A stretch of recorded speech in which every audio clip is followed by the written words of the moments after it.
வணக்கம் ஃபைட்டர்ஸ். இன்னைக்கு UFC 306ஓட fight prediction தான் பார்க்க போறோம். மெயின் ஈவென்ட் பார்த்தீங்கன்னா ஷானா மேலி வெர்சஸ் மெராப் டுவால்வெஸ்லி. மெயின் ஈவென்ட் வந்து அலெக்சா கிராசஸ் வெர்சஸ் வேலண்டினா ஷெவ்சென்கோ. இந்த ஈவென்ட் பார்த்தீங்கன்னா ஸ்பியர்ல நடக்குது. இந்த ஸ்பியரை பத்தி என்ன நினைக்கிறேன்? பயங்கரமா ரெடி பண்ணியிருக்காங்க ஸ்பியர் வந்து லாஸ் வேகஸ் ஸ்பியர் வந்து பாத்தீங்கன்னா 2.3 பில்லியன் செலவு பண்ணி ரெடி பண்ணியிருக்காங்க. ஃபர்ஸ்ட் டைம் வந்து ஒரு காம்பேட் ஸ்போர்ட்ஸ் ஈவெண்ட் வந்து அது அந்த அரேனால நடக்க போகுது. எப்படி எப்படி பண்ணியிருக்காங்க என்னன்னு தெரியல. டேனா வேற வந்து என்னமோ ஃபிலிம்ஸ்லாம் ரெடி பண்ணியிருக்கான். ஷார்ட் ஃபிலிம்ஸ் ஒரு 90 செகண்ட்ஸ்க்கு ரெடி பண்ணி அப்பப்போ ஃபைட்டுக்கு நடுவில் போடுறத சொல்லியிருக்காங்க. ஆக்சுவலாக பார்த்தீங்கன்னா அந்த ஸ்பியர் பார்க்கவே ரொம்ப அட்ராக்டிவாக இருக்கு. ரெகுலரான ஒரு ஃபைட் ஈவெண்ட் நடத்துற மாதிரிலாம் கிடையாது. சென்டரில் மட்டும்தான் ஆக்டகன் இருக்கும், சுற்றி சீட்டிங் இருக்கும். இது பார்த்தீங்கன்னா ஒரு சைடு ஃபேஸிங் பார்த்தீங்கன்னா ஒரு ஆடியன்ஸ் இருப்பாங்க, இன்னொரு சைடில் மட்டும்தான் ஸ்டேடியம் உங்களோட ரிங் இருக்கும்.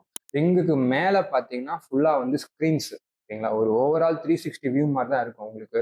இப்போ ஃபைட் நடக்குது, மேலே ஒரு சிறிய பேனல், அதில் தான் உங்களுக்கு தெரியும். இப்போ அப்படி கிடையாது. நீங்கள் டாப் ஆங்கிளில் ரொம்ப கடைசியில் இருக்க சீட்ஸ்ல இருக்கும் கூட அந்த ஃபைட் வந்து ஒரு க்ளோசர் ஆங்கிள் தெரியும் இந்த ஃபைட்டு. இந்த ஈவெண்ட் பார்த்தீங்கன்னா மெக்சிகன் இண்டிபெண்டன்ஸ் டேக்காக UFC நாஷே அப்படின்னு சொல்லிட்டு ஸ்பெஷல் ஈவெண்ட்டாக கண்டக்ட் பண்ணுறாங்க. ஸோ இந்த கார்டு ஃபுல்லாகவே பார்த்தீங்கன்னா நிறைய மெக்சிகன் ஃபைட்டர்ஸ் இருக்காங்க. ஸோ ஆனால் இப்போ நம்ம வந்து மெயின் கார்டு மட்டும் தான் பார்க்க போகிறோம். ஸோ மெயின் கார்டு ஓப்பனர் பார்த்தீங்கன்னா ஒரு ஃப்ளை வெயிட் பவுட் இருக்கு, Ronaldo Rodriguez versus ஓடே Aasman. So இந்த ஃபைட் பற்றி என்ன நினைக்கிறீங்க கோச்? இந்த கார்டே பார்த்தீங்கன்னா ஃபுல்லாக மெக்சிகன் ஃபைட்டர்ஸ் தான். ஸோ மெக்சிகனுக்கு ஃபேவர்ஸாக செட் பண்ண மாதிரி தான் எனக்கு சில ஃபைட்ஸை பார்க்க சொல்ல தெரியுது. ரொனால்டோ நல்ல ப்ராஸ்பெக்ட் தான், ஃப்ளைங் வெயிட்ல நல்லாவே சண்டை போட்டு வராரு. கொஞ்சம் அக்ரெசிவான ஸ்ட்ரைக்கிங் இருக்கு, கூட கிராப்லிங்கும் இருக்கு. லாஸ்ட் ஃபைட் கூட பார்த்தீங்கன்னா RNCல தான் ஃபினிஷ் பண்ணியிருக்காரு. ஓடே பார்த்தீங்கன்னா ஒரு சீசன்டு ஃபைட்டர், பட் ரீசெண்டாக பார்த்தீங்கன்னா நிறைய லாஸ்ல இருக்காரு இப்போ அவரு. ஸோ லாஸ்ட் ஃபைட் கூட ரொம்ப ஈஸியாகவே டேப் பண்ணி கிவ் அப் பண்ண மாதிரி இருந்தது. ஸோ அவருக்கு ஒரு இப்போ வளர்ந்து வர ஃபைட்டர்ஸ்க்கு பார்த்தீங்கன்னா ஒரு ஈஸி ஃபைட் கொடுத்து தான் நெக்ஸ்ட் ரேங்க்டு ஆப்போனன்ட்ஸ்குள்ள போகலான்னு ஒரு பிளான் இருக்கும். இப்போ அதான் பேசுனாங்க நிறைய பேர். ஸோ ஐ திங்க் ரொனால்டோக்கு அந்த மாதிரி தான் ஒரு ஃபிக்ஸ் பண்ண மாதிரி எனக்கு தெரியுது. ஒரு பிஃபோர் ரேங்க்டு ஆப்போனன்ட்ஸ்க்கு முன்னாடி ஒரு ஈஸி ஃபைட் இருந்தால் நல்லா இருக்கும். அதுவும் அவங்களோட மெக்சிகன் இண்டிபெண்டன்ஸ் டேல சண்டை போடுறதுனால ஸோ கண்டிப்பாக வின் பண்ணணும் அந்த மாதிரி பார்த்து பிக் பண்ண மாதிரி தான் இருந்தது இந்த ஃபைட்டு. கோச் சொன்ன மாதிரி பார்த்தீங்கன்னா வளர்ந்து வர ஃபைட்டர்ஸ்க்கு வந்து இந்த மாதிரி ஒரு லே ஆஃப் மாதிரி கொடுப்பாங்க. பட் ஆனால் ஓடே ஆஸ்பான் ஓகே ஒரு நல்ல 8 இன்ச் ரீச் இருக்கு அவருக்கு. ஸோ வந்து டஃப் கொடுக்கலாம். பட் ஆனால் அந்த ஹங்கர் இருக்க மாதிரி எனக்கு தெரியல. ஸோ அவருடைய பாஸ் ஃபைட்ஸ் பார்த்தீங்கன்னா பண்ணியிருக்காரு ஓரளவுக்கு. ஆனால் அந்த 8 இன்ச் ரீச்சை யூஸ் பண்ணி கரெக்டாக ஒரு அடசானியா மாதிரியோ இல்லை ஒரு நல்ல ரேஞ்ச் ஸ்ட்ரைக்கர் மாதிரியோ பண்ணாரான்னு கேட்டிங்கன்னா இல்லை. ப்ளஸ் வந்து அவருக்கு அந்த கார்டியோ டிஸ்அட்வான்டேஜ் இருக்க மாதிரி தெரியுது. ஏன்னா ரொனால்டோ ராட்ரிகஸ் வந்து பார்த்தீங்கன்னா ஷாட்ஸ் நல்லா வாங்குவார். பட் ஆனால் அந்த கிரிட் இருக்கு, ஒரு யங் ஃபைட்டர் உள்ள வந்து அந்த ஃபயர் ஃபைட் கொடுக்கக்கூடிய ஒரு ஆள். ஸோ அதை வந்து 3 ரவுண்ட்ஸ்க்கு சஸ்டெயின் பண்ணுவாரான்னு கேட்டிங்கன்னா எனக்கு தெரியல. ஸோ என்னோட பிக் வந்து பார்த்தீங்கன்னா ரொனால்டோ ராட்ரிகஸ் பை டெசிஷன், இல்லைனா 3rd ரவுண்ட் நாக் அவுட் போகும். So okay 3rd round knock out. Knock இருக்குமான்னு கேட்டிங்கன்னா ரீச் இருக்கிறதுனால ரொனால்டோ நல்லா ஏறி நல்லா ஸ்ட்ரைக் பண்ணக்கூடிய ஆளு தான். பட் இருந்தாலும் ஓடி வந்து நாக் ஆன மாதிரி தெரியல. ஸோ கண்டிப்பாக வந்து Ronaldo win by decision. So இதான் என்னோட பிக்கு. நெக்ஸ்ட் ஃபைட் பார்த்தீங்கன்னா ஒரு light weight bout, Daniel Zellhuber versus Esteban Ribovics. இந்த ஃபைட் வந்து சரியா இருக்க போகுது. ரெண்டு பேரும் பயங்கரமான ஸ்ட்ரைக்கர்ஸ். கொஞ்சம் ஓரளவுக்கு கிராப்லிங் இருக்கு, டேக் டவுன் டிஃபென்ஸ் இருக்கு ரெண்டு பேர் சைட்லையும். ஸோ இந்த ஃபைட் எப்படி கோச்?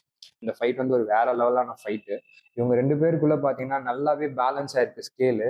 ஜெல்ஹூபர் வந்து நல்லா நின்று சண்டை போடக்கூடிய ஆளு, லாங் ரீச் வச்சு ஜாப்னு சண்டை போடுறாரு. ஆனால் ரீபோவிக்ஸ் நல்லா உள்ளே ஏறி சண்டை போடுறாரு. ரெண்டு பேர்கிட்டயுமே ஸ்ட்ரைக்கிங்கு, டேக் டவுன் ரெண்டு பேருமே ஆவரேஜ்மே பண்ணுவாங்க. நல்ல டேக் டவுன் டிஃபென்ஸுமே ரெண்டு பேர்கிட்டயும் இருக்கு. ஆனால் ரீபோவிக்ஸ் கிட்ட வந்து பார்த்தீங்கன்னா நல்ல ஒரு ஹெவி ஹேண்ட், ஓகேங்களா. நீங்க என்ன அடிச்சாலும் சரி வாங்கி உள்ள பூந்து எல்லாமே பாடி ஷாட்டு, ஃபேஸு, ஹை கிக்ல ஒரு நாக் அவுட் லாஸ்ட் மேட்ச் முடிச்சிருக்காரு. ரீபோவிக்ஸ் பார்த்தீங்கன்னா நான் எதிர்பார்க்கறது ஏர்லி ரவுண்ட் ஸ்டாப்பேஜ் இல்லை செகண்ட் ரவுண்ட் டிகேஓவில் முடிஞ்சிடும் நான் நினைக்கிறேன். ஸோ என் பிக் பார்த்தீங்கன்னா ரீபோவிக்ஸ் வின் பை டிகேஓ இந்த செகண்ட் ரவுண்ட். இந்த ஃபைட் வந்து எனக்கு எப்படி பிக் பண்ணுறதுனே தெரியல. நான் ரெண்டு பேரோட ஒரு ரீசெண்ட் ஒரு 2 to 3 ஃபைட்ஸ் பார்த்தேன். அவனும் மைண்டில் ப்ளே பண்ணி பார்க்குறேன். பட் ஆனால் எந்த சைட் ஷிஃப்ட் ஆகுறது அப்படின்னு தெரியல. ஏன்னா ஜெல்ஹூபர் வந்து ரேஞ்ச் வச்சு நல்லாவே சண்டை போடுறாரு. பட் ஆனால் அவருடைய பஞ்சஸ்ல வந்து அந்த ஸ்னாப் இருக்க மாதிரி எனக்கு தெரியல, அந்த ஒரு பவர் இருக்க மாதிரி தெரியல. பட் ஆனால் ரீபாக்ஸ் வந்து நல்லா ஸ்விங் பண்ணுறாரு. பட்டுச்சுன்னா அந்த இம்பாக்ட் வந்து நல்லா தெரியுது. நாக் அவுட்ஸ் வந்து நல்லா செட் பண்ணுறாரு. கோச் சொன்ன மாதிரி உள்ளே போய் ஃபைட் பண்ணுறாரு. ஸோ நானுமே ரீபோவிக்ஸ் சைட் போகிறேன். ஸோ ஆனால் எனக்கு நாக் அவுட் ஆகுமா அப்படின்னு கேட்டிங்கன்னா தெரியல. ஸோ ஐ வில் கோ ரீபோவிக்ஸ் by decision. So next fight வந்து பார்த்தீங்கன்னா feather weight bout, Brian Ortega versus Diego Lopez. So இதுவுமே ஒரு ஃபயர் ஃபைட்டாக தான் இருக்க போகுது. இந்த ஃபைட் பார்த்தீங்கன்னா ஆக்சுவலாக UFC 303யோட ஒரு மெயின் ஈவெண்ட்டாக இருக்க வேண்டியது. ஸ்டார்டிங்லேயே பார்த்தீங்கன்னா வெயிட் கட் பண்ண முடியலன்னு ஒரு சமாளிச்சு கொடுத்தாங்க. ஓகே, அதையும் அக்செப்ட் பண்ணார் லோபஸ். அதுக்கப்புறம் இன்ஜுரின்னு சொல்லிட்டு ஒர்டேகா வெளில போயிட்டாரு. நான் சண்டை போட்டே ஆகணுன்ற ஒரு ரீசன்னால லாஸ்ட் டைம்ல இகேவை 4 ஹவர்ஸ்ல ரெடி பண்ணி அந்த ஒரு நல்ல ஈவெண்ட் கொடுத்தாங்க UFC 303க்கு. நல்லாவே அது ஒத்துக்கலாம். இகேக்கும் நல்லா சப்போர்ட் பண்ணணும். 165 பவுண்ட்ஸ்ல. ஆமா, கேட்ச் வெயிட்ல 165 பவுண்ட்ஸ்ல இவன் நல்லா ஒரு ஃபுல் கேம்ப், வெயிட் கட்டு, அந்த ப்ரெஷர், கடைசியில் மேட்ச் இல்லை, இதெல்லாம் மீறி லோபஸ் வந்து ஒரு நல்ல ஃபைட் கொடுத்தாரு. 3 ரவுண்ட் நல்லாவே சண்டை போட்டாரு. ஃபர்ஸ்ட் 2 ரவுண்ட் சூப்பரா இருந்தது. லாஸ்ட் ரவுண்ட் மட்டும் கொஞ்சம் கேஸ் அவுட் ஆனாரு. பட் அந்த மேட்ச் ரொம்ப நல்லாவே இருந்தது. ஸோ அதோட அப்படியே மேட்ச் தான் மறுபடியும் இந்த மேட்ச் வருது. Again Brian Ortega versus Diego Lopes. Again இந்த மேட்ச்லயும் வந்து எந்த ஒரு ரீசனும் சொல்லாம நடந்துச்சுன்னா ரொம்ப நல்லாவே இருக்கும். ஸோ அதான் நான் எதிர்பார்க்கிறேன். இந்த மேட்சை பொறுத்த வரைக்கும் பார்த்தீங்கன்னா ஆர்டேகா வந்து ஒரு கிட்டத்தட்ட ஒரு ஜாம்பி மாதிரி அப்படியே வந்து வாக் டவுன் பண்ணுவார் ஒரு ஆப்போனன்ஸை. அவர் இவருடைய பஞ்சஸ்லையும் பெருசாக பவர் இருக்க மாதிரி எனக்கு தெரியல. ஸோ வந்து அப்படியே வாக் டவுன் பண்ணுவார், பேஸை புஷ் பண்ணுவார், கார்டியோ யூஸ் பண்ணி லாஸ்ட் ஒரு 5 ரவுண்ட்ஸ் போதுன்னா லாஸ்ட் ஒரு 2 ரவுண்ட்ஸ் தான் வந்து புஷ் பண்ணி வின் பண்ணுவார், இல்லை சப்மிஷன்ஸ் வந்து எதிர்பார்ப்பாரு. பட் ஆனால் லோபஸ் வந்து பயங்கரமான கிராப்லர். அலெக்சா கிராஸோடைய கிராப்ளிங் கோச் வேற. ப்ளஸ் அவருடைய பாஸ் ஃபைட்ஸ்லாம் நீங்கள் பார்த்தீங்கன்னா சப்மிஷன் கிடைச்சா உடனே எடுத்துருவாரு. மோசார் எவ்வளோ மேட்ச்லாம் வந்து ஷார்ட் நோட்டீஸ் ஃபைட்டில் எடுத்தாரு. ஸோ வந்து பயங்கரமாக பெர்ஃபார்ம் பண்ணியிருப்பாரு. வின் எடுக்க முடியல, பட் ஆனால் எக்கச்சக்கமான சப்மிஷன் அட்டம் இருந்திருக்கும். எவ்வளோயும் நல்ல ரெஸ்லர் தான். ஸோ ஆனால் இங்கே ஆர்டேகா வந்து இவரும் கிராப்லர்ன்றதுனால so he will also go for submissions. So யார் சப்மிஷன் எடுப்பாங்க, இல்லை இந்த மேட்ச் ஸ்ட்ரைக்கிங்லேயே இருந்தால் கண்டிப்பாக லோபஸ்க்கு தான் அட்வான்டேஜ் இருக்கும். ஸோ என்னுடைய பிக் வந்து பார்த்தீங்கன்னா டியோகோ லோபஸ். நான் ஸ்ட்ரைக்கிங்லேயே வச்சு நாக் அவுட் பண்ணுவான் அப்படின்னு தான் எதிர்பார்க்குறேன். ஸோ நாக் அவுட் இந்த செகண்ட் ரவுண்ட். சேம் என்னோட பிக்கும் பார்த்தீங்கன்னா டியோகோ லோபஸ் தான். ஆர்டேகா வந்து நல்ல சீசன்டு ஃபைட்டர். ஆனால் எப்படின்னா வந்து ஸ்லோ அண்ட் ஸ்டெடியாக தான் கொஞ்சம் ஹீட் ஆகி சண்டை போடக்கூடிய ஆள். அப்பயும் வந்து ஒரு ஷார்ப்பான ஸ்ட்ரைக்கிங் நான் பார்க்கல அவர்கிட்ட. ஸ்ட்ரைக்கிங்கை யூஸ் பண்ணி கீழே கொண்டு போய் ஒரு சப்மிஷன் மூலமாக தான் ஜெயிப்பார், இல்லாட்டி கண்டிப்பாக அண்டர் டிசிஷன் தான் ஜெயிப்பார். ஸோ அண்டர் டிசிஷன் போனாலுமே லாட் ஆஃப் சிக்னிஃபிகன்ட் ஸ்ட்ரைக்கில் லோபஸ் தான் அதிகமாக இருப்பார் டிசிஷன் போனால். ஸோ டிசிஷனுக்கு வாய்ப்பே இல்லை. அப்போ சப்மிஷன்ல தான் அந்த மேட்சை முடிக்க வைப்பாரு. சரி, பட் டியோகோ லோபஸ் நல்லா கிராப்ளிங் நல்லா ஸ்ட்ராங்கா இருக்கு. ரொம்ப குயிக்கா டிரான்சிஷன் போறாரு. சப்மிஷன்ஸும் ரொம்ப ஃபாஸ்டா இருக்கு. ஸ்லோவா செட் பண்ணலாம் இல்லை, ரொம்ப நீட்டா குயிக்காவே இருக்கு. ஸோ கிராப்ளிங் போனாலும் அங்கே ஒரு டஃப் ஃபைட் இருக்கு. ஆனால் ஸ்ட்ரைக்கிங்ல பார்த்தீங்கன்னா டியோகோ லோபஸ் தான் டாப் 10ல இருக்காரு. ஸோ நானும் அதை எதிர்பார்க்கிறேன். So Diego Lopes win by TKO இந்த ஃபர்ஸ்ட் ரவுண்டே முடிச்சுவார் தான் நினைக்கிறேன். சான்ஸ் இருக்கு.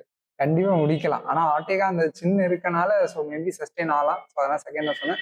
ஸோ பார்ப்போம். நெக்ஸ்ட் ஃபைட் பார்த்தீங்கன்னா women's flyweight bout Alexa Grasso versus Valentina Shevchenko. Third time fight பண்றாங்க. ஸோ ஃபர்ஸ்ட் ஃபைட்ல வந்து பார்த்தீங்கன்னா கிராஸோ வந்து 4th ரவுண்ட்ல வந்து சப்மிஷன் எடுத்து ஃபினிஷ் பண்ணியிருப்பாங்க. சூப்பராக ஃபினிஷ் பண்ணியிருப்பாங்க. வேலண்டினா வந்து செகண்ட் ஃபைட் வின் பண்ண மாதிரி தான் இருந்தது. பட் ஆனால் அது ட்ரா கொடுத்துட்டாங்க. இதே மாதிரி மெக்சிகன் இண்டிபெண்டன்ஸ் டே எப்போ நடந்தது அதுதான் ரீசனாக சொல்லியிருந்தாங்க. ஏன்னா லாஸ்ட் வந்து 10-8 கொடுத்துருப்பாங்க. அது எந்த பேசிஸில் கொடுத்தாங்கன்னு தெரியல. ஸோ இந்த ஃபைட்ல வந்து ஒரு ஹங்கரோட வராங்க திருப்பி மெக்சிகன் இண்டிபெண்டன்ஸ் டே. ஸோ என்ன ஆகும்னு தெரியல. ஸோ அதேதான் எனக்கும் இந்த மெக்சிகன் இண்டிபெண்டன்ஸ் டேவால் தான் last time Shevchenko after press meet கூட இல்லை, ஸ்டேஜ்லேயே சொல்லிட்டாங்க.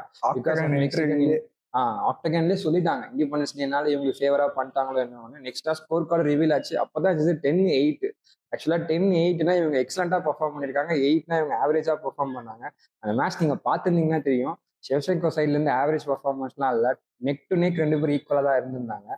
அது ஏன் கொடுத்தாங்கன்னு தெரியல. பட் அகெயின் தேர்ட் மேட்ச் போறாங்க இவங்க 2 பேருக்குள்ள ட்ரியோ போகுது.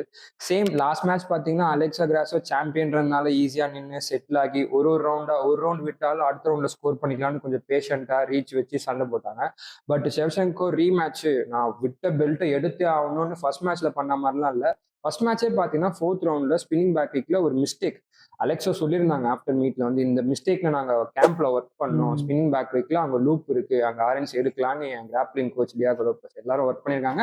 பட் சூப்பரா எடுத்தாங்க, தப்பு சொல்ல, பர்ஃபெக்டா எடுத்தாங்க. அந்த ஆரன்ஸ் சின்ன மேல இருந்தது, பட் செம்ம ஸ்குவீஸ், சூப்பராகவே முடிஞ்சுது. பட் இந்த செகண்ட் மேட்ச்ல அந்த மாதிரி மிஸ்டேக்ஸ் எதுவுமே ஷெவ்சென்கோ சைட்ல இருந்து கொடுக்கவே இல்லை. ரஷ் பண்ணி முடிச்சாங்க, டேக் டவுன் பண்ணாங்க, ஸ்ட்ரைக்கிங்ஸ் பண்ணாங்க, வால்யூம்ஸ் நிறைய ப்ளோ பண்ணாங்க, எல்லாமே சூப்பராகவே இருந்தது. பட் அந்த பாயிண்ட்ஸ்ல ஏன் அப்படி பண்ணாங்கன்றது டோட்டலா அக்செப்ட் பண்ண முடியல. பட் தேர்ட் மேட்சும் நான் ஷெவ்சென்கோ இருந்து அதே தான் எதிர்பார்க்கிறேன். ஸ்டில் லாஸ்ட் மேட்ச்ல எந்த ஒரு மிஸ்டேக்குமே இல்லை. அதே மாதிரி இந்த மேட்ச்ல எந்த ஒரு மிஸ்டேக்குமே இல்லாம நல்லாமே பெர்ஃபார்ம் பண்ணாலும் அவங்களோட பெல்ட்டை கண்டிப்பா இந்த வாட்டி அவங்க ரீகெயின் பண்றாங்கன்னு நான் நினைக்கிறேன். வேலண்டினா ஷெவ்சென்கோக்கு பாத்தீங்கன்னா நிறைய ரேஞ்ச் ஆஃப் வெப்பன்ஸ் இருக்கு, கிக்ஸ் இருக்கு, ஸ்ட்ரைக்கிங் இருக்கு, அப்பப்போ ஸ்டாண்ட் ஸ்விட்ச் பண்ணுவாங்க, ரெசல் பண்ணுவாங்க, எல்லாமே பண்ணுவாங்க. அலெக்சா கிராஸோ வந்து ஒரு பாக்ஸிங் ஸ்டைல் உள்ள ஒரு ஃபைட்டர். நல்லா கார்டு வச்சு ரேஞ்சுக்கு வெளில இருந்து அதுக்கப்புறம் க்ளோஸ் பண்ணி காம்போஸ் த்ரோ பண்ணக்கூடிய ஒரு ஃபைட்டர். கிராப்ளிங் இருக்கு டியோகோ லோபஸ் கோச்ன்றதுனால கிராப்ளிங் நல்லாவே டெவலப் பண்ணியிருக்காங்க. அதை வச்சு தான் ஃபர்ஸ்ட் ஃபைட் ஃபினிஷ் பண்ணியிருப்பாங்க. செகண்ட் ஃபைட்ல கோச் சொன்ன மாதிரியே ஷெவ்சாங்கோ வந்து அக்ரெசிவா வந்து புஷ் பண்ணாங்க. அந்த ஜாப் வந்து கரெக்ட் பண்ணி நச்சு நச்சு நச்சுன்னு உள்ள வச்சுட்டே இருந்தாங்க ஜாப். அது மூலியமா தான் பாயிண்ட் ஸ்கோர் பண்ணாங்க. ப்ளஸ் ஒரு சில ஓப்பனிங் இருக்கு கிராசோ கிட்ட. ஸோ அதை வந்து கண்டிப்பா எக்ஸ்ப்ளாய்ட் பண்ணலாம். மெயினா பாத்தீங்கன்னா கிராசோ வந்து ஒரு ஆர்த்தடாக்ஸ் ஃபைட்டர், ஷெவ்சாங்கோ வந்து சவுத்பா. கிராசோ வந்து ஃபர்ஸ்ட் ஃபைட் அண்ட் செகண்ட் ஃபைட்ல அப்பப்போ ஸ்விட்ச் பண்ணிக்கிட்டாங்க. பட் ஆனால் ஷெவ்சாங்கோ வந்து ஃபுல்லாவே சவுத் பால நின்று தான் ஃபைட் பண்ணாங்க. ஸோ இங்கே தான் பார்த்தீங்கன்னா டெமிட்ரிஸ் ஜான்சன் சொல்ற மாதிரி அந்த பாடி கிக்கு, லெக் கிக்கு, ஹை கிக்குன்னு லெவல்ஸை மாற்றி நிறைய கிக்ஸ் அடிக்கலாம். ஸோ அது செகண்ட் மேட்ச்ல வந்து ஓரளவுக்கு பண்ணியிருப்பாங்க. இந்த மேட்ச்ல இன்னுமே நல்லா எக்ஸ்ப்ளாய்ட் பண்ணலாம். ப்ளஸ் இன்னொரு விஷயம் நான் கவனிச்சது என்னன்னு பார்த்தீங்கன்னா, கிராஸோ வந்து கிராஸை வந்து பவராக அடிக்கும்போது பார்த்தீங்கன்னா கொஞ்சம் இப்படி போயிட்டு இப்படி வரும். ஸோ செகண்ட் மேட்ச்ல வந்து ட்ரை பண்ணியிருந்தாங்க, அந்த ஒரு ஹுக் வந்து செட் பண்ணலாம் ட்ரை பண்ணியிருந்தாங்க. பட் ஆனால் அது கனெக்ட் ஆகல. இந்த மேட்ச்ல அதுக்கான சான்ஸ் இருக்கு. ஸோ இது ரெண்டுத்தையும் நல்லா எக்ஸ்பெக்ட் பண்ணி ரேஞ்ச் வச்சு கொஞ்சம் அக்ரெசிவா புஷ் பண்ணாங்கன்னா ஷெவ்சாங்கோ ஜெயிக்கலாம். அப்படி இல்லைன்னா கிராஸோ தான். ஏன்னா கிராஸோ வந்து எப்படி சொல்றது, காம்போஸ் இருக்கு, பவர் இருக்கு. செகண்ட் மேட்ச்ல வந்து சிட் டவுன் பண்ண வச்சிருப்பாங்க வேலண்டினாவா. ஸோ சொல்ல முடியாது நம்ம என்ன நடக்கும்னு. பட் ஆனால் ஐ கோ வித் வேலண்டினா ஷெவ்சாங்கோ. ஏஜ் மட்டும் ஆயிட்டு இருக்கு, 36 ஆயிடுச்சு. பட் ஆனால் I believe in her. Speed இன்னும் இருக்கு, டெக்னிக்ஸ் நல்லா இருக்கு, நிறைய ரேஞ்ச் ஆஃப் வெப்பன்ஸ் இருக்கு. So Valentina Shevchenko by decision. Same என்னோட பிக்கும் பார்த்தீங்கன்னா வேலண்டினா ஷெவ்சென்கோ தான் பை டிசிஷன். ஆனால் லாஸ்ட் மேட்ச் அந்த எக்ஸ்பீரியன்ஸ் வச்சு நான் அந்த ஃபைட்டரான்னு வச்சுக்கோங்களேன், கண்டிப்பாக டிசிஷன் போக நான் விடவே மாட்டேன். தேர்டு ஃபோர்த் ரவுண்டுக்குள்ள ஏதாவது நாக்கு இல்லை சப்மிஷன்ல முடிச்சு நான் தான் சாம்பியன்னு ப்ரூவ் பண்ண போறேன். அப்படிதான் ப்ரூவ் பண்ணி அந்த பெல்ட்டை கண்டிப்பாக எடுக்கணும். ஃபர்ஸ்ட் மேட்ச் எஸ் என் மிஸ்டேக்கை பிரேக் டவுன் பண்ணாங்க, ஆர்என்சி எடுத்துட்டாங்க. Second match I give my 100%. Because of points நான் லாஸ் ஆகிட்டேன்னும் போது, அதுவும் 10-8 போது ஐ எம் நாட் சாட்டிஸ்ஃபைட். கண்டிப்பாக என் பெர்ஃபார்மன்ஸ்ல நான் செம்ம காண்டா தான் இருந்திருப்பேன். அது நான் கண்டிப்பாக ஒர்க் பண்ணி பை நாக்கு இல்லை சப்மிஷன் நான் தாண்டா சாம்பியன் ப்ரூவ் பண்ற மாதிரி ஒரு பர்ஃபார்மன்ஸ் தான் இந்த மேட்ச் நான் எதிர்பார்க்குறேன் வேலண்டினா கிட்ட இருந்து. கண்டிப்பாக அதுதான் நான் கொடுப்பாங்கன்னு நான் நினைக்கிறேன். குரூசிஃபிக் பொசிஷன்ல வச்சு அதெல்லாம் கூட எதிர்பார்க்கலாம். ஏன்னா வேலண்டினா கிட்ட இருக்கு, அந்த அளவுக்கு இருக்கு, பொசிஷன் இருக்கு. பார்ப்போம் என்ன நடக்குதுன்றது. பட் இருந்தாலும் 5 ரவுண்டு போச்சுன்னா மெக்சிகன் ஜட்ஜஸ் கிட்ட நான் சொல்றது இதுதான், அந்த ஸ்பியர்ல ஒர்க் பண்ற ஜட்ஜஸ் கொஞ்சம் பார்த்து ஜட்ஜ் பண்ணுங்க, அதுதான் நாங்க கேட்கறோம். ஸோ மெயின் ஈவெண்ட்டுக்கு மூவ் ஆயிடலாம். Sean O'Malley versus Merab Dvalishvili. எங்களுடைய பிக்ஸ் பத்தி தெரிஞ்சுக்கணுமா? இருங்க காட்டுறோம், ஒரே நிமிஷம். ஸோ இதுலயே வந்து உங்களுக்கு தெரிஞ்சிருக்கும் எங்களுடைய பிக்ஸ் என்னன்னு. நான் வந்து ஷான் ஓமலி தான் சப்போர்ட் பண்றேன், கான்ஃபிடென்ட்டா இருக்கேன். நான் இந்த வெயிட் டிவிஷனோட ஸ்டீம் மிஷின் கன் மெராப் தான் சப்போர்ட் பண்றேன். மெராப் மிஷின் கன்னா, ஷான் ஓமலி ஸ்னைப்பர். பார்ப்போம் ஸ்னைப்பரா வெர்சஸ் மிஷின் கன். ஸோ இந்த ஃபைட் பார்த்தீங்கன்னா ரொம்ப ரொம்ப நாளாவே மெராப்க்கு வந்து டைட்டில் ஷாட் கொடுக்க வேண்டியது, இப்போதான் கிடைக்குது அவருக்கு. மெக்சிகன் நடுவில் மெக்சிகன் ஃபிளாக் எல்லாம் தூக்கிட்டு மெக்சிகன் ட்ரெஸ், மெக்சிகன் கேப்லாம் போட்டு முழு மெக்சிகனாவே மாறிட்டான் கிட்டத்தட்ட. ஷான் ஓமலி வந்து வழக்கம் போலதான் அவருடைய கேஷுவல் ஸ்டைல்ல இருக்காரு. அந்த ஒரு ஹைப் வந்து பில்ட் ஆகிட்டே இருக்கு. ப்ளஸ் லாஸ்ட் ஃபைட்ல வேற வந்து டாமினேட்டா ஃபினிஷ் பண்ணது வந்து அவர் வந்து ஒரு லெஜிட் சாம்பியனா வந்து அக்செப்ட் பண்ணிக்கிட்டாங்க. ஆல்ஜோ ஃபினிஷ் பண்ணது அக்செப்ட் பண்ணிக்கிட்டாங்க, இல்லைன்னு சொல்ல. பட் ஆனால் அந்த யான் ஃபைட் வந்து ஒரு கான்ட்ரவர்ஷியலா இருந்தனால அது கொஞ்சம் அப்படியே இருந்தது. பட் பரவாயில்ல, ஸ்டில் கான்ட்ரவர்ஷியல் தான். ஆமா, யான் வந்து ஸ்டில் கான்ட்ரவர்ஷியல் தான், சொல்ல முடியாது. எனக்குமே பாத்தீங்கன்னா யான் ஜெயிச்சா. சோ இந்த ஃபைட் எப்படி போச்சு? இந்த ஃபைட் ஃபர்ஸ்ட் ரொம்ப நாளா எதிர்பார்த்தது. எனக்கு எப்போ தெரியும்னா, ஆல்ஜோ வெர்சஸ் ஷானோட ஃபேஸ் ஆஃப் வச்சாங்க ரிங்குக்குள்ள. ஆல்ஜோ ஜெயிச்ச உடனே, டைட்டில் டிஃபெண்ட் பண்ண உடனே ஷான் வந்து ரெட் கலர் கோட்டை போட்டு உள்ள வந்தாரு. கோட்டை கழட்டி கொடுத்த உடனே பாத்தீங்கன்னா மெராப் வாங்கி போட்டு 2 பேர் நடுவில் கொடுத்தாரு. பாத்தீங்கன்னா ஆக்சுவல் ஃபேஸ் ஆஃப் மெராபுக்கும் ஷானுக்கு இருந்த மாதிரி தான் இருந்துச்சு. ஆல்ஜோ வந்து ஓகே அப்படின்ற மாதிரி தான் இருந்துச்சு. எனக்கு அப்பயே இவனை விட இவன் கிட்ட கொடுத்தா வேற லெவல்ல செய்வான்டா அப்படின்னு அத்தனை வருஷம் வெயிட்டிங் தான். இப்போ அதோட வெயிட்டிங் பீரியட் தான் இப்போ நமக்கு ஒரு ட்ரீட்டா இருக்க போகுது இவங்க ரெண்டு பேருக்குள்ள இருக்க மேட்ச். ஆக்சுவலா இந்த மேட்ச் பாத்தீங்கன்னா ஷான் ஓமலி எஸ் நல்ல ஸ்ட்ரைக்கர், நல்ல ரேஞ்ச் வச்சு கிளீனா சின்ன பார்த்து லேண்ட் பண்ணக்கூடிய ஒரு ஆள். அதுல எந்த தப்புமே இல்லை, எந்த ஒரு மிஸ்டேக்ஸுமே இல்லை. நல்லா கிக்ஸ் யூஸ் பண்ணுவாரு, ரேஞ்ச் யூஸ் பண்ணி ஸ்டாண்ட் ஸ்விட்ச் பண்ணி 2 ஸ்டாண்ட்ஸ்லயும் கம்ஃபர்டபுளா ஸ்ட்ரைக் பண்ணக்கூடிய ஒரு ஆள். ஈக்குவலா 2 ஹேண்ட் ஈக்குவலா பவர் இருக்குன்னே வச்சுக்கோங்களேன். நல்ல ரீச் அட்வான்டேஜ் இருக்கு ஷானுக்கு. எல்லாமே பாத்தீங்கன்னா ஸ்ட்ரைக்கிங்ல ஷானோட கோச் கூட சொல்லியிருக்காரு, மெராப் ஷான் கிட்ட வரல கிராப்ளிங் இருக்கு, அதை நாங்க இன்னும் ஷோகேஸ் பண்ணல, கண்டிப்பா ஷோகேஸ் பண்ணுவோம்னு காட்டுங்க, நான் ரெடியா இருக்கேன். ஏன்னா எங்க ஸ்டைல இருக்குது பாத்தீங்கன்னா ஸ்டீம் மிஷின். ஓகேங்களா? எப்படின்னா எல்லாருக்கும் ஒரு பர்ஸ்ட் இருக்கும், அப்படியே டிராப் ஆயிடும் 4th 5th ரவுண்ட்ல. எங்கெல்லாம் பாத்தீங்கன்னா ஃபர்ஸ்ட் 2 ரவுண்ட் தான் வந்து வார்ம் அப்பே ஆவார், 3வது 4வது தான் அப்படியே ஒரு ஸ்பீடு, 5வது தான் ஹை ஸ்பீட்ல இருப்பாரு. நிறுத்தவே மாட்டாரு. அடுத்து கூட நான் மேட்ச் பண்ண ரெடி, ஒரு வாட்டர் பிரேக் கொடுங்க நான் ரெடின்னு. அந்த அளவுக்கு ஒரு ஒரு ஸ்டாமினா இருக்கக்கூடிய ஆள். ரெஸ்லிங் யூஸ் பண்ணாலும் சரி, ஸ்ட்ரைக்கிங் யூஸ் பண்ணாலும் சரி, 5 ரவுண்டுமே எங்கேயும் ஸ்லோ டவுன் ஆகி பேக் அடிச்சு மூவ் பண்ணி சண்டை போடக்கூடிய ஆள் கிடையாது. பட் ஷான் நின்று நிதானமா ஆங்கிள் கட் பண்ணி கிளீனா சண்டை போடக்கூடிய ஆள். ஸோ அவருக்கு வந்து அந்த ஒரு செகண்ட் டிலே தேவைப்படும். எங்கால் கூறுவார், எந்த கேப் கிடைச்சாலும் உள்ள பூந்து டேக் டவுனு, கால் ஆங்கிள் கிடைச்சாலும் டேக் டவுனு.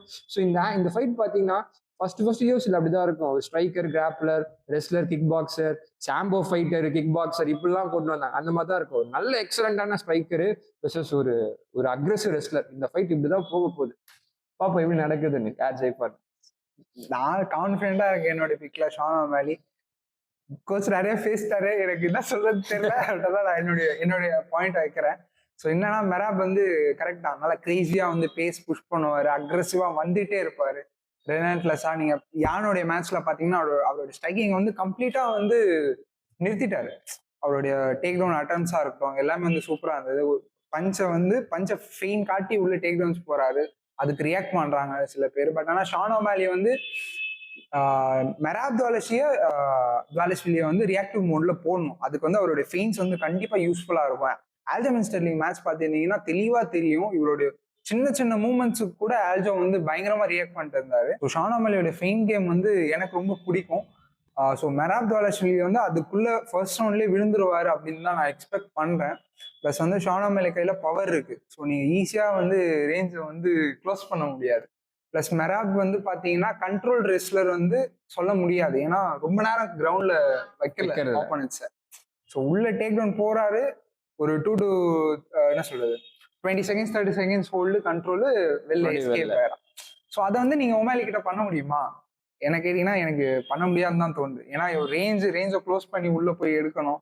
ஸோ அந்த ஒரு டிஃபிகல்ட்டி இருக்கும். பவரை வந்து பிளஸ் ஷான் ஓமாலி வந்து ஃபர்ஸ்ட் ரவுண்ட்லேயே வந்து அவருடைய பவரை ஷோ பண்ணிட்டாரு. இங்க ஒரு ஓப்பனிங்ஸ் இருக்கு, துவாலஷ்விலி கிட்ட வந்து அவர் கொஞ்சம் டிஃபென்சிவ்லி கொஞ்சம் லேசி ஆயிடுறாரு. சில சமயம் பஞ்ச் அடிச்சுட்டு கார்டு கீழே வந்தது. ஸோ அதெல்லாம் கண்டிப்பா ஷான் ஓமாலி எக்ஸ்பெக்ட் பண்ணலாம். ஸோ ஃபர்ஸ்ட்லாம் பார்த்தீங்கன்னா எனக்கும் வந்து மெராப் தான் ஜெயிப்பான். மெராப் வந்து அதான் சொன்ன மாதிரி ஒரு மிஷினு, பயங்கரமா வந்து உள்ள போவாரு, எடுப்பாரு. நான் வந்து மிரண்டு போயிட்டேன். யானுடைய மேட்ச்லாம் பார்த்துட்டு இந்த மாதிரி ஒரு ஃபைட்டரை நம்ம ஃபேஸ் பண்ணா என்ன பண்றது ஒண்ணுமே புரியல. இது வந்து MMA கேம்ல ஒரு லூப் ஹோல் மாதிரிலாம் நான் யோசிச்சிட்டேன். மென்டலி டிஃபீட்டட் ஆக்சுவலா நடக்கும். ஆமா. ஸோ ஆனா நான் இப்போ ஓமாலியன் பிக் பண்றது பார்த்தீங்கன்னா எனக்கே சர்ப்ரைஸ் தான். பட் ஆனால் நான் கான்ஃபிடென்ட்டா இருக்கேன். ஸோ நானும் அதே தான் எதிர்பார்க்கிறேன். ஓமாலி கிட்ட இருந்து ஒரு நல்ல ஷாட் வரும், நான் கண்டிப்பா சொல்றேன், நல்லா வரும். மேபி நாக் டவுன் கூட நடக்கும். ஆனா மெராபோட கிரிட் எனக்கு வந்து எக்ஸாம்பிள் சொல்லணும்னா ஐஸ் ரிவர்ல போய் டைவ் வச்சாப்ல எங்காலு ஹெட் ஓப்பன் ஆச்சு, ஆனாலும் இருந்து வந்து ஓமே ஷீட்னு சொல்லி ஓடுறாரு ஹாஸ்பிட்டல் ஸ்டிச்சு போட. உங்களுக்கு புரியுதா? அந்த அளவுக்கு ஒரு மென்டாலிட்டி இருக்கக்கூடிய ஆளு.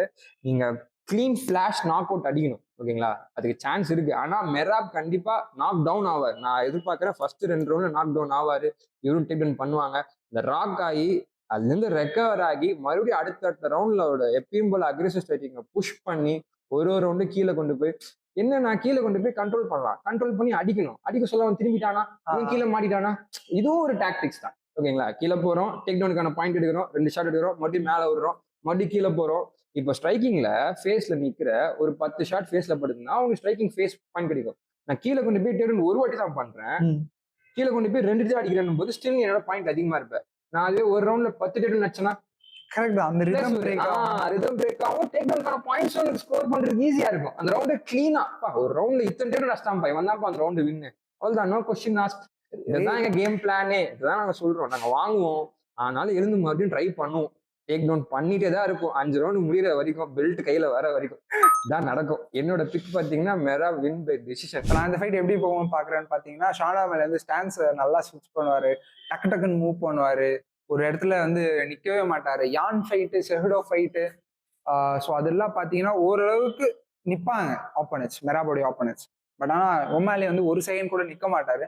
பட் ஆனா கோச் சொன்ன மாதிரி எனக்கு 3rd ரவுண்ட் 4th ரவுண்ட்லாம் போனா என்ன ஆகும்னு எனக்கு தெரியல. ஏன்னா வந்து யான் கிட்டே வந்து ஓமாலி டயர்ட் ஆயிட்டான். அதை நான் ஒத்துக்கிறேன். பட் ஆனா இந்த ஃபைட் எப்படி பிளே ஆகும்னு என்னோட மைண்ட்ல இருக்குன்னு பாத்தீங்கன்னா நான் ஒரு எக்ஸாம்பிள் வச்சிருக்கேன். Sniper, Sean O'Malley sniper. So வந்து என்ன ஆகும்னு பார்த்தீங்கன்னா மெராப் துவாலஷ்விலி உள்ள வர போறாரு. ஸோ ஃபர்ஸ்ட் ரவுண்ட் ஃபுல்லாவே வந்து அவர் ரியாக்ஷன் மோட்ல போட்டு ஃபெயின்ஸை யூஸ் பண்ணி கரெக்டாக நோட் பண்ண போறாரு. செகண்ட் ரவுண்ட்ல ஒரு கிராஸோ இல்லை டேக் டவுன் போகும்போது ஒரு நீயோ பக்காவா செட் பண்ணி டமால்னு விட போறாரு, நாக் ஆக போறான். ஸோ அதுதான் என்னுடைய பிக்கு. So Sean O'Malley knock out second round. பார்ப்போம். பார்க்கலாம். ஓவராலாக பார்த்தீங்கன்னா இது மெக்சிகன் இண்டிபெண்டன்ஸ் டே நடக்கிற ஒரு ஈவெண்ட்டு. அதனால கார்ட் ஃபுல்லாக பார்த்தீங்கன்னா மெக்சிகன் ஃபைட்டர்ஸ் தான் இருக்காங்க. அதில் நோட்டீஸ் பண்ணுற மாதிரி பார்த்தீங்கன்னா அந்த 19 years old Raul Rosas junior early prelims சண்டை போடுறான். அவனும் நல்ல ப்ராஸ்பெக்ட் தான். ப்ளஸ் இந்த ஃபைட் கார்டில் பார்த்தீங்கன்னா நிறைய நல்ல ஃபைட்ஸ் இருக்கு, நல்ல மேட்ச் அப்ஸ் இருக்கு. மெயின் ஈவெண்ட்லேயே பார்த்தீங்கன்னா ஜெல்ஹூபர் மேட்சாக இருக்கட்டும், ரொனால்டோ ராட்ரிகஸ் மேட்சாக இருக்கட்டும், ரெண்டுமே பார்த்தீங்கன்னா ஃபயர் ஃபைட்டாக தான் இருக்க போகுது. எக்ஸைட்டிங்காக போகும். அந்த அளவுக்கு பிக் நேம்ஸ் வந்து நிறைய பேர் இல்லைனாலும் சரி, இந்த ஃபைட் கார்டு வந்து கண்டிப்பாக டெலிவர் பண்ணும். ஸோ எல்லா ஃபைட்ஸும் வந்து மறக்காம பாருங்க. ஒரு சில கான்ட்ரவர்சி இருக்குதான், ஏன்னா லாஸ் வேகஸ் ஸ்பியர்ல நடக்குது, once in a life time event. ஆனால் வந்து மெக்சிகன் டீம்ல பண்றாங்க. அப்பெல்லாம் பேசிட்டு இருந்தாங்க 10 ஃபைட்ஸ் தான் இருக்கு. ஸோ எதுக்கு வந்து சில ப்ராஸ்பெக்ட்ஸ் கொடுத்தாங்க, சில யங் ஃபைட்டர்ஸ் கொடுத்தாங்க தெரியலன்ற மாதிரி சொல்லிட்டு இருக்காங்க. But it's a good chance for them. பெருசா வந்து பிளான் பண்ணியிருக்காங்க. ஸோ எப்படி இருக்க போகுதுன்னு பார்ப்போம். யங் ஃபைட்டர்ஸுக்கு இந்த ஒரு மாதிரி இடத்துல பெர்ஃபார்ம் பண்றது ரொம்ப ஒரு பெரிய விஷயம் தான். ஏன்னா எகே கூட கேட்டிருந்தார் ஸ்பியர்ல ஐம் ரெடி டு ஃபைட். எல்லாருமே இதுதான் கேட்டிருந்தாங்க, ஸ்பியர்ல ஃபைட் பண்ணணும்னு. பட் இவங்க எல்லாருக்கும் அந்த சான்ஸ் கிடைச்சிருக்கு. கரெக்டாக யூஸ் பண்ணி அவங்களோட டேலண்ட்டை அவங்க ஷோகேஸ் பண்ணணும். அது மூலமா நெக்ஸ்ட் அவங்க கரியர்ல க்ரோ பண்ணுறது ரொம்ப ஹெல்ப்ஃபுல்லா இருக்கும். ஸோ இந்த ஃபைட் கார்டை பார்த்தீங்கன்னா நாங்கள் வந்து லைவ் ஸ்ட்ரீம் பண்ணுவோம் இந்த வாரம். ஸோ மறக்காம ஜாயின் பண்ணுங்க. ஒன்னா இன்ட்ராக்டிவா ஃபைட் பார்க்கலாம். ஏன்னா நிறைய எக்ஸைட்டிங் ஃபைட்ஸ்லாம் இருக்கு. ஸோ பயங்கரமா இருக்க போகுது. பிளஸ் வந்து உங்களுடைய பிக்ஸை வந்து மறக்காம கீழே கமெண்ட் செக்ஷன்ல சொல்லுங்க. மெயினா ஷான் ஓமலி வெர்சஸ் மெராப் தால்சில் யாருன்னு சொல்லுங்க. யாருன்னு பாருங்க. நான் வந்து ஷான் ஓமலி பயங்கர மெராப் தான். ஸோ பாத்துருவோம் இந்த வாரம். Yes, okay. Yes, thank you guys.